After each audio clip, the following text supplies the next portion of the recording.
You grew up in Plano, Texas, and you say you got into trouble easily, got out of trouble with humor. I'm glad you and I didn't go to school together because I believe they call that double trouble. Why do you describe that situation? What do you think attributes to the kind of the way that you were as a kid? I wanted to be an actor, and that wasn't as important back then, or it didn't seem like something that was possible back then as much. Here's the cool thing is that you, like so many people, you loved it. You won awards for it. You had affirmation that you were good at it, but you weren't quite sure. And so when you went off to college, you thought, maybe I'll be in hotel motel management or something like that. That's right. In Houston. I wanted to go to Houston. University of Houston has a great hotel, or at least back then, the great hotel management major. And I had a teacher at Plano Senior High, Charlotte English was her name, and she heard that I was going to be a hotel manager. And I was going to all kinds of out-of-school things. I was shadowing a manager at this local fancy hotel in town, and she said, "Oh, I hear you're going to be a hotel manager.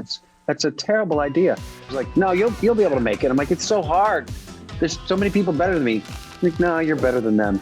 You'll make it. You should do it." Like, just wouldn't let me say no. And then I listened to her and said, fine, and immediately broke that off and got a scholarship to a little school in East Texas that doesn't exist anymore called Lawn Morris College at Jacksonville, Texas. And I was determined at that point. By the way, U of H still has that great program, but yeah, you kept getting affirmation along the way. You got into this little school that people may have heard of, Juilliard, something like that? Yeah, Juilliard. Yeah, I moved back to Dallas, and I realized I didn't really learn that much about acting in the little school that I went to, and I just sort of asked people, what's a good school to go to? They said SMU, and I was like, well, I don't want to stay in Texas. I want to either go to Los Angeles or New York. They said, oh, so like Juilliard. I said, okay. And I auditioned there. It was the only place I auditioned, and luckily got in. You know, so many times we hear people say, stay in your lane. You didn't stay in your lane at all when it comes to this business. You may have been on the same road, but you experienced several lanes. You were on Broadway, which is a whole different, I think, kind of skill set. And then you did notable film roles as well. Patch Adams, I remember you in that. And just the other night, I saw Knocked Up, because somewhere around the world, whatever you start in is always running, right? And then there's the voice roles, and that to me is a whole nother skill set. Explain to us how difficult that can be, because you have this voice that's not really attached to anything at the moment, and you have to wait to see it all edited together. Each one is a little bit different. I've done a lot of Disney movies. Never mind. Now I've got a glitch to deal with thanks to you. I played King Candy and Wreck-It Ralph. He's the villain. You don't know he's the villain in the beginning, but he turns out to be a very, very bad guy. And they're like, well, why don't you be in this other one called Frozen we're making? And so I was the Duke of Westleton in Frozen. There she is! Stop her!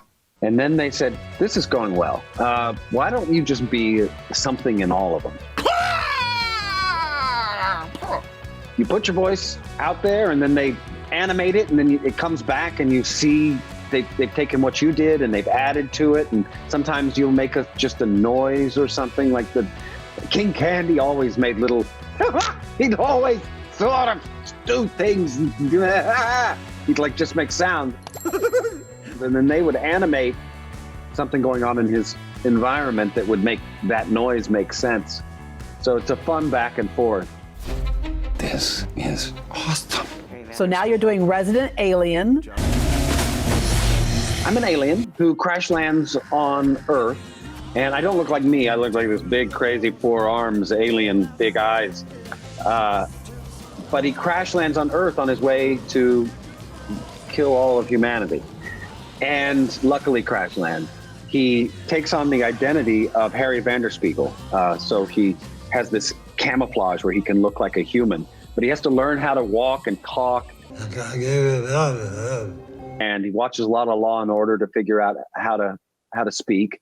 And then he gets pulled into this small town in Colorado where he's been hiding out in this cabin, and they hear about him. He's a doctor, and they need somebody to do an autopsy.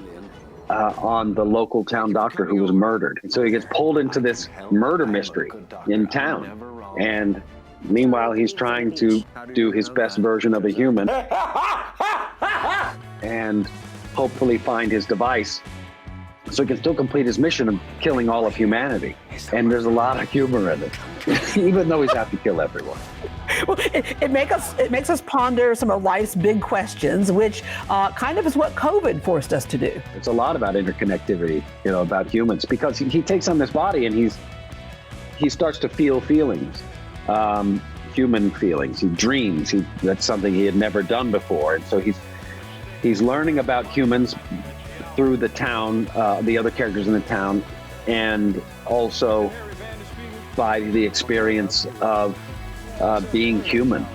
And that's definitely something we've learned with COVID, is how connected we all are. Speaking of lessons, I want to circle back around to what you said. I'm in this business because of a teacher who also stirred me in a different direction.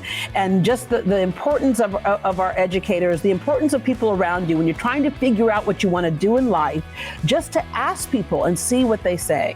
That's so great. I agree. Charlotte English saved me years of just mistakes. Like, I immediately was able to get on the right road, and she saw me going in one direction, turned me. Whatever she saw, I don't know how she did it, but she just said, keep going that way. And we're glad that you kept going that way. Alan, thank you very much for spending time with us this morning, and we look forward to Resident Alien. And season 2 of Resident Alien will premiere in early 2022 on the SYFY network. To catch the teaser trailer and behind the scenes clips on their YouTube page, log on to greatdayhouston.com and we'll connect you.